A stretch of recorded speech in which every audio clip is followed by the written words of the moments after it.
In front of me is TCL 605 and today I would like to show you how you can add photos to text message.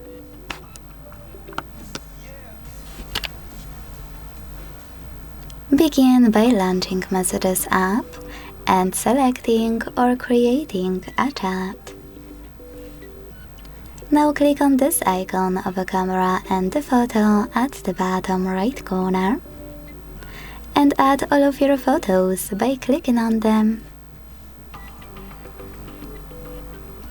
If you can't find them here, select Photos, tap on a chosen photo and then do exactly the same with all the other ones you need.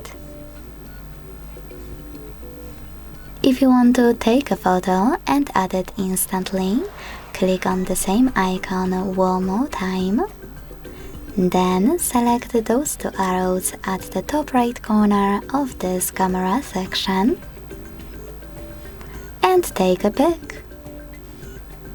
Thanks so much for watching. If you enjoyed this video, leave a like, comment and subscribe. Bye!